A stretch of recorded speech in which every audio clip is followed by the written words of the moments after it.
Hello everyone, welcome to Goynagati. আজকে একটু অন্য রকমের একটা চোখার বানানোর ভিডিও নিয়ে চলে এসেছি।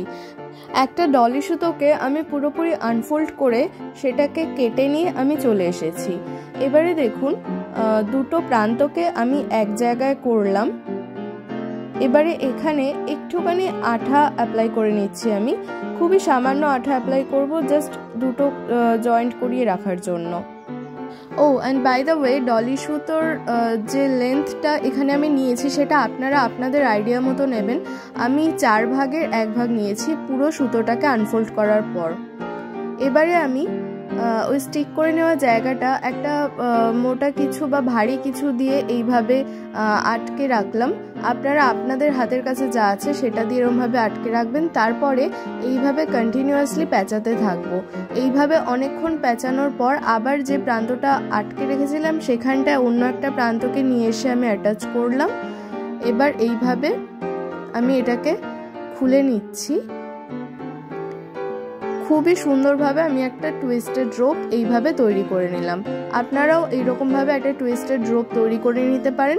আর না হলে এরকম টুইস্টেড রোপ আপনারা র মেটেরিয়ালসের দোকানেও পেয়ে যেতে পারেন, সেখান থেকে একেবারে কিনে নিতে পারেন।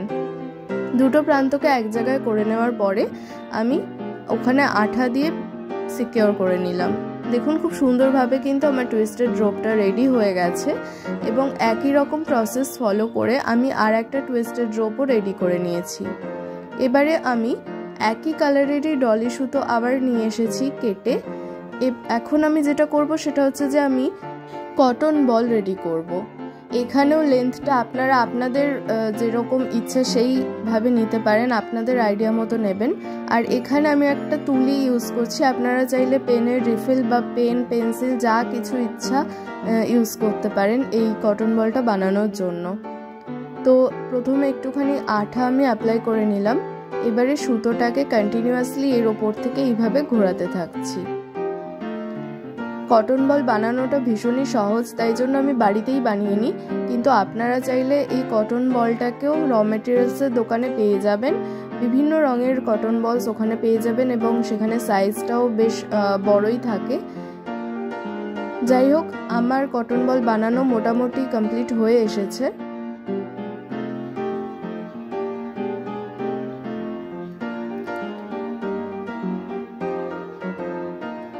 শেষটাতে আবারও একটু আঠা অ্যাপ্লাই করে আমি এটাকে রেডি করে নিলাম। দেখুন, খুব সুন্দরভাবে আমার কিন্তু কটন বল রেডি হয়ে গেছে। আমি একই রকমভাবে 4টে কটন বল রেডি করে নিয়েছি। এবারে আসছি মেন কাজে। আমি এখানে একটা হাতির মোটিভ বা চামস ইউজ করছি। দেখুন, এর আশেপাশে অনেকগুলো ছিদ্র আছে বা গ্যাপ রয়েছে, সেগুলোর মধ্যে থেকেই বেছে নিয়েছি। আমি উপরের দিকে যেগুলো রয়েছে তার মধ্যে থেকে এই টুইস্টেড রোপটাকে এফোর ওফোর করে নিলাম প্রথমে। এবারে আমি এখানে আঠা অ্যাপ্লাই করব। আমি ফেব্রিক গ্লু ইউজ করছি এই কাজটার জন্য, এটা ভীষণই ভালো। তো সুতোর ওপরে প্রথমে আমি আঠাটাকে অ্যাপ্লাই করলাম। এবার এটাকে ভালোভাবে পেঁচিয়ে অ্যাটাচ করে নিচ্ছি। সোজাসুজিভাবেও অ্যাটাচ করাই যেতে পারতো, কিন্তু আমার মনে হলো পেঁচিয়ে অ্যাটাচ করলে জিনিসটা দেখতে আরো ভালো লাগবে। আর হ্যাঁ, আর একটা ইম্পর্টেন্ট কথা বলে রাখি, আঠাটা ইউজ করার পর আপনাকে কিন্তু ওয়েট করতে হবে আঠাটা শুকানোর জন্য। সাথে সাথে কিন্তু আঠাটা শুকিয়ে যায় না। তো যতক্ষণ না আঠাটা শুকিয়ে যাচ্ছে আপনাকে একটু ধৈর্য ধরে ওয়েট করতে হবে। আঠাটা যখন একবার শুকিয়ে যাবে তারপরে দেখবেন জুয়েলারিটা ভীষণ সুন্দরভাবে রেডি হয়ে গেছে। অন্য আর একটা প্রান্তেও একদম একই প্রসেস ফলো করে আমি টুইস্টেড রোপটাকে অ্যাটাচ করে নিচ্ছি।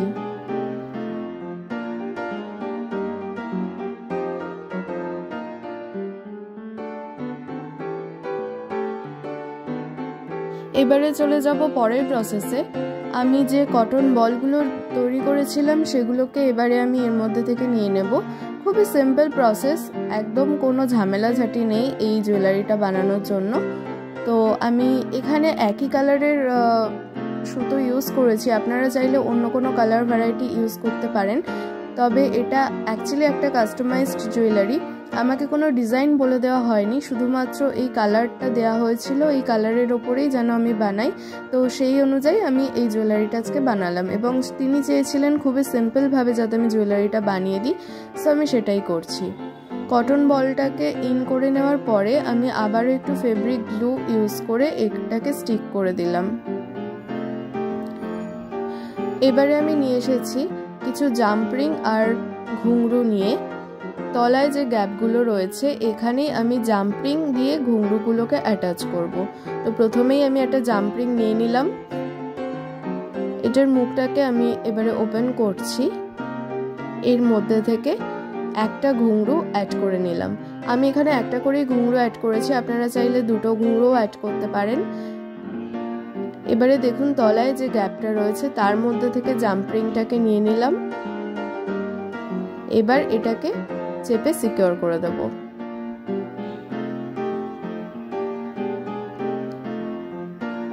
As simple as that. একই প্রসেস ফলো করে আমি বাকি তিনটে গ্যাপের মধ্যেও জাম্পরিং এর সাহায্যে ঘুঙরুটাকে অ্যাটাচ করে নিচ্ছি।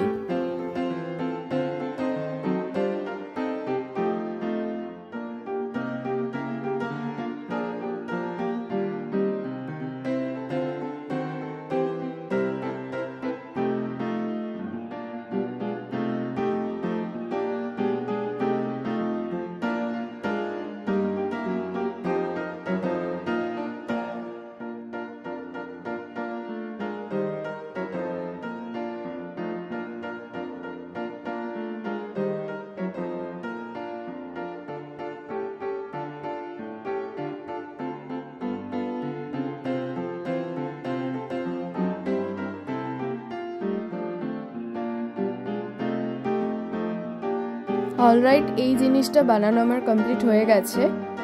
এবারে চলে যাচ্ছি কানের দুল বানানোর প্রসেসে। আমি দুটো স্টোড নিয়েছি বা ব্যাক সাইডের যে বেস থাকে সেটাকে নিয়েছি, আর দুটো কটন বলও নিয়েছি।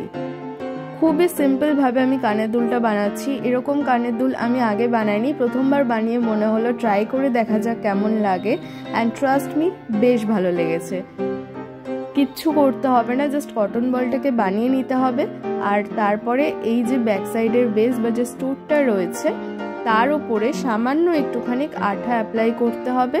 আঠা অ্যাপ্লাই করে নেওয়ার পর কটন বল যেটা আছে তার সাথে এটাকে অ্যাটাচ করে দিতে হবে। ব্যাস, কানের দুল এবং চোখার রেডি। তবে হ্যাঁ, আমি এটাকে ওভারনাইট শুকিয়ে নিয়েছিলাম। আমার যিনি কাস্টমার ছিলেন, যিনি আমাকে এই জুয়েলারিটা বানানোর অর্ডার দিয়েছিলেন, তার এটা ভীষণই পছন্দ হয়েছে। আপনাদের এটা কেমন লাগলো আমাকে কমেন্ট করে অবশ্যই জানাবেন। Stay safe, be creative, tata.